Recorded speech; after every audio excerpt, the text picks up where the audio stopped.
Keshava phone మాట్లాడుతూ సరే సరే నేను అటుగా వచ్చి పలకరించి వెళ్తాను అని చెప్పేసి అంటూ ఉంటాడు. ఈలోపే చెంచలమ్మ ఏంటండి ఎవరికి ఏమైంది అని చెప్పగానే మన రామయ్య గారి ఇల్లు కూలిపోయిందంట, పాపం వేరే వాళ్ళ ఇంట్లో ఉంటున్నారట, అదే సంగతి చెప్తున్నారు. సరే మీరు వెళ్ళి డబ్బులు కూడా ఇచ్చిరండి ఇల్లు కట్టుకోవడానికి అని చెప్తూ ఉంటుంది. ఈలోపే పూజారి గారు వస్తారు. నమస్తే అమ్మ.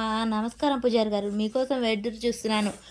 ఎందుకు చెంచలమ్మ పూజారి గారిని ఎందుకు పిలిపించావు అనగానే భవతి రేణుక అందరూ ఒకసారి ఇలా రండి అని చెప్పేసి అంటూ ఉంటుంది. ఇక రవిబాబు చాముండి అందరూ అక్కడికైతే వస్తారు. అక్కడికి వచ్చి చూస్తూ ఉండగానే చెంచలమ్మ గారు మీరు పిలిపించకపోయినా నేనే సాయంత్రం వద్దునండి, ఎందుకంటే ఈ శ్రావణ మాసం జొరబడింది కదా, మీరు మొదటి పూజగా చేసుకుంటారు, అందుకని నేనే సాయంత్రం వద్దాం అనుకుంటున్నాను.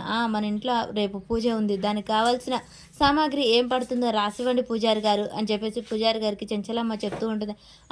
ముందుగాలే రాసి పెట్టానమ్మా, ఇదిగోండి చీటీ అని చెప్పేసి చూపిస్తూ ఉంటాడు.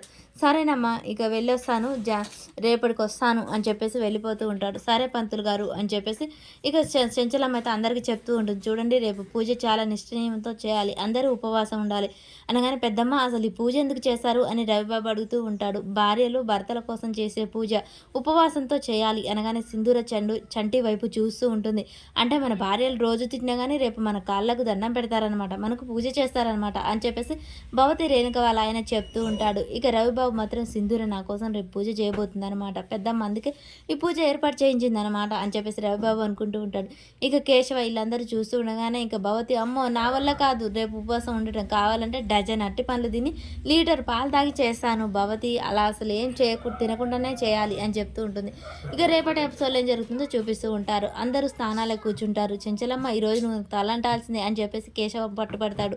సరే పట్టండి అంటుతాను అని చెప్తూ ఉంటుంది. ఇక సింధూర కూడా చంటికి అంటాలని అటే చూస్తూ ఉంటుంది. రవిబాబు మాత్రం చంటి తలంటుతూ ఉంటాడు. ఇంకా అరే చంటి నీకు చేపిస్తారా అని చక్రం అక్కడికి ఏర్పాటు చేస్తాడు. కళ్ళు మూసుకో అని చెప్పేసి చంటి కళ్ళు మూపించి వెనక నుంచి సింధూర వచ్చి తలంటుతూ ఉంటుంది. తన భార్యగా తనకు సేవలు అయితే చేస్తూ ఉంటుంది. ఈలోపే ఇక సింధూర వాళ్ళ అమ్మ చెల్లి ఇంట్లోకి అయితే వస్తూ ఉంటారు. సింధూర తలంటడం చూస్తారా, అసలు ఏం జరుగుతుంది అనేది మనకు నెక్స్ట్ ఎపిసోడ్లో తెలుస్తుంది.